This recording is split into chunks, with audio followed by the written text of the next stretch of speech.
Asia-Pacific insurers covered just $1 billion of $10 billion in first-half catastrophe losses, exposing how much regional risk remains uninsured.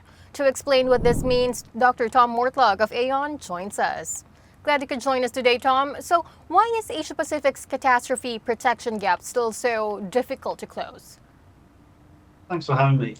It's often said that Asia is one of the most disaster-prone regions in the world, and our CAT report last year showed that while Asia had about 30% of all global economic losses in 2025, it accounted for only 5% of global insured losses, which really highlights just how disaster-prone the region is and how significant the protection gap is, sitting at about 90%, and it hasn't really moved that much over the past couple of decades. So without doubt, it's a wicked problem. And now, obviously, underlying this, we have climate change, which is driving up the risk profile for key perils in the region, such as typhoon and flood, and emerging perils as well, such as heat and wildfire.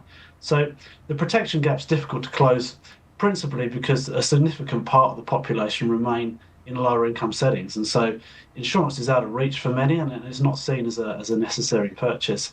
We see time and again from the data that tracks insurance take-up rates against GDP per capita that insurance penetration essentially scales with income. And so I'd also add that to the dominant risk, cyclone and flood, they're highly correlated, which means that they can affect large populations simultaneously, which can make underwriting a challenge from an accumulation risk perspective as well.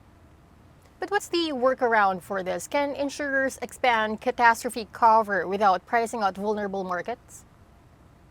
I mean, I think the answer is yes, but as the past 20 years of data shows us, it's unlikely to happen through traditional insurance alone. I think if we're really going to make a dent in the CAT protection gap across APAC, public-private partnerships will be critical. So, for example, the Southeast Asia Disaster Risk Financing Facility, or CDRIF, is doing some great work in the region, and there are comparable initiatives in the Pacific as well. Parametric insurance is obviously also a useful tool that can plug some gaps in traditional CAT cover, as is microinsurance. But I mean, I think that really alongside all of these innovations, we really need to focus on two underlying and crucial long-term factors. And these are firstly focus investment on risk reduction rather than disaster response. Insurance, after all, doesn't reduce risk itself. Urban exposure growth in the region is growing faster than insurance penetration. And underlying all of this, climate change is increasing the risk profile of exposed communities. So a double down on risk reduction, either through hazard mitigation, development controls, or building standards, is absolutely key here. And secondly, given insurance is an income-related product, raising GDP per capita across the region will go a long way in itself to closing this protection gap over the long term. So let's say as catastrophe risks become harder to price, how can insurers add capacity?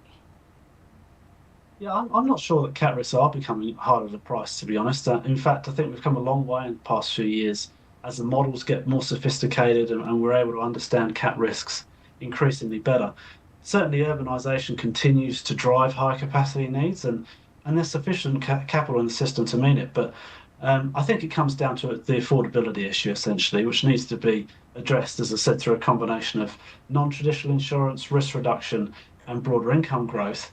I mean, what is true, though, is that across many emerging Asian markets, CAT risks are probably underpriced at the moment because current technical pricing by insurers is constrained by these affordability considerations. So, I mean, I certainly wouldn't frame this as a data problem. I think we need to be thinking, as we move forward towards more granular view of CAT risk in the region, how it's going to impact the protection gap problem we have, and how we can better leverage these advanced analytics to support some of those underserved communities, while at the same time, obviously, not taking our eye off the real cure to the problem, which is going to be risk reduction and long-term income growth. Thank you so much for sharing your thoughts, Tom. Thanks for having me. Once again, that was Dr. Tom Mortlock, Head of Climate Analytics for APAC at Aon. For more news, visit insuranceasia.com.